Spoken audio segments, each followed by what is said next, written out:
Assalamualaikum warahmatullahi wabarakatuh. Perkenalkan, nama saya Mei Bunga Firdayani, NIM 20052060, Program Studi Pendidikan Pancasila dan Kewarganegaraan, Fakultas Ilmu Sosial Universitas Negeri Padang.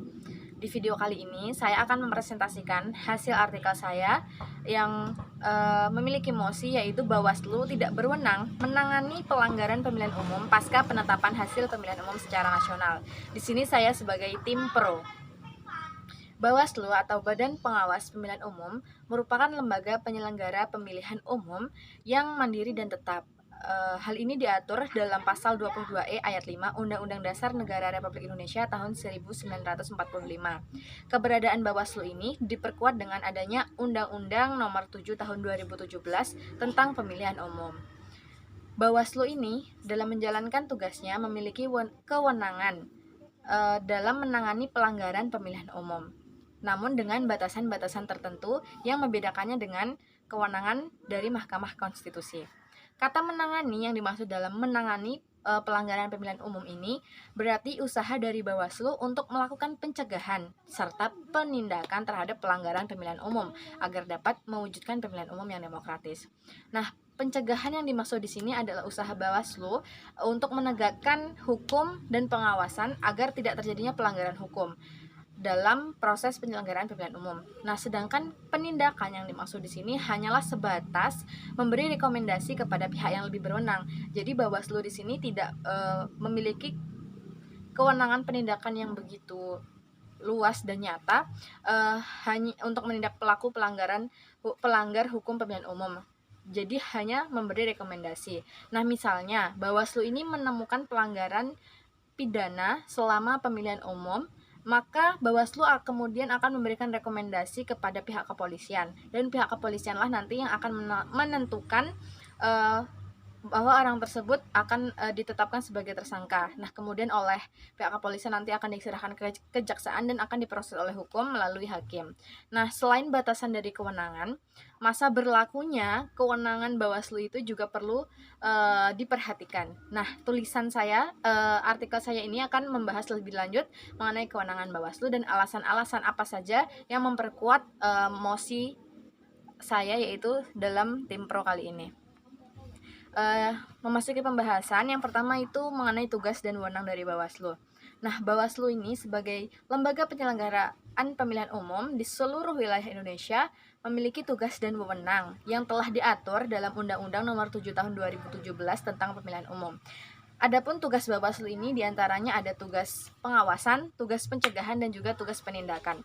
Bawaslu bertanggung jawab untuk melakukan pencegahan dan penindakan terhadap pelanggaran pemilihan umum dan sengketa proses pemilihan umum.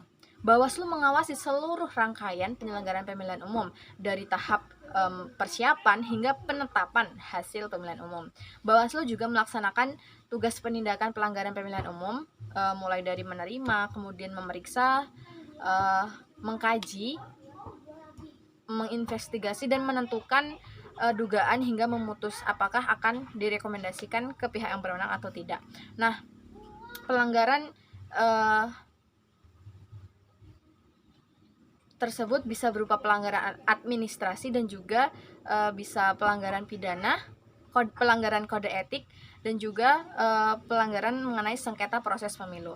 Nah, sedangkan dalam tugas penindakan sengketa proses pemilunya itu Bawaslu memiliki tugas mulai dari menerima, kemudian memverifikasi laporan, mediasi, melakukan proses adjudikasi, hingga memutus penyelesaian dari sengketa proses pemilihan umum. Mengenai kewenangan dari Bawaslu, Bawaslu ini diberi wewenang untuk menerima dan menindaklanjuti laporan dugaan pelanggaran peraturan perundang-undangan mengenai pemilihan umum. Bawaslu juga memiliki wewenang untuk memeriksa, mengkaji, dan juga memutus pelanggaran administrasi pemilihan umum, pelanggaran kode etik, dugaan tindak pidana pemilihan umum, serta politik uang. Nah, Bawaslu juga diberi wewenang untuk melakukan mediasi dan adjudikasi.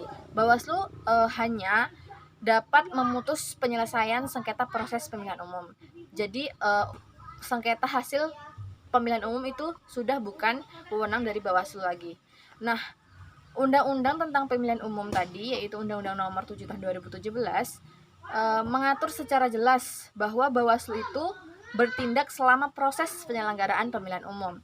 Nah, setelah pemilihan umum selesai atau setelah penetapan hasil pemilihan umum secara nasional, maka Bawaslu tidak lagi memiliki wewenang untuk menangani pelanggaran pemilihan umum. Alasan-alasan yang memperkuat mosi saya yaitu Bawaslu tidak memiliki wewenang menangani pelanggaran pemilihan umum pasca penetapan hasil pemilihan umum secara nasional. Yang pertama yaitu sepanjang pembahasan tugas dan wewenang Bawaslu sebagai lembaga penyelenggara pemilihan umum, tidak ada peraturan perundang-undangan yang menyatakan dengan jelas bahwa Bawaslu itu berwenang untuk menangani pelanggaran pemilihan umum pasca penetapan hasil pemilihan umum secara nasional. Kemudian yang kedua, dalam Undang-Undang Nomor 7 Tahun 2017 tentang Pemilihan Umum hanya disebutkan yang pertama yaitu kata pencegahan, itu pada pasal 93B. Dan juga ada nomenklatur kata pengawasan, yaitu pada pasal 93A. Nah, dari dua kata tersebut secara tersirat menunjukkan kurun waktu masa berlakunya kewenangan tersebut, pencegahan dan pengawasan itu terjadi selama proses penyelenggaraan pemilihan umum hingga proses penyelenggaraan pemilihan umum tersebut, sehingga tidak mungkin setelah penetapan hasil pemilihan umum Bawaslu itu masih berwenang untuk menangani pelanggaran yang terjadi. Nah, kemudian ada pula kata penindakan pada pasal 94 ayat 2. Sudah dijelaskan tadi bahwa penindakan yang dimaksud itu hanya sebatas memutus pelanggaran administrasi dan memutus sengketa proses pemilihan umum. Hanya dalam prosesnya. Jadi tidak dalam sengketa hasil pemilihan umum, karena sengketa hasil pemilihan umum tadi bukan merupakan wewenang dari Bawaslu. Nah, kemudian pada pasal 93D juga disebutkan dengan jelas bahwa tugas Bawaslu adalah mengawasi pelaksanaan penetapan hasil pemilihan umum. Sehingga dari pasal tersebut kita bisa simpulkan bahwa Bawaslu itu berwenang hingga dalam tugas penindakan, pencegahan, pengawasan itu hanya sampai pelaksanaan penetapan hasil pemilihan umum, tidak lagi pasca, tetapi hanya berhenti pada saat penetapan hasil pemilihan umum. Nah, kemudian alasan yang berikutnya, setelah hasil pemilihan umum secara nasional itu ditetapkan, maka yang berwenang dalam menangani pelanggaran adalah Mahkamah Konstitusi. Hal itu sesuai dengan Undang-Undang Dasar Negara Republik Indonesia tahun 1945 pasal 24 ayat 1. Dari pasal tersebut, apabila kita telusuri maknanya, maka kata perselisihan dapat berupa adanya pelanggaran dalam pemilihan umum. Dan maksud dari perselisihan tentang hasil pemilihan umum berarti perselisihan itu telah terjadi setelah hasil pemilihan umum ditetapkan, sehingga kurun waktunya adalah setelah proses pemilihan umum selesai dilaksanakan.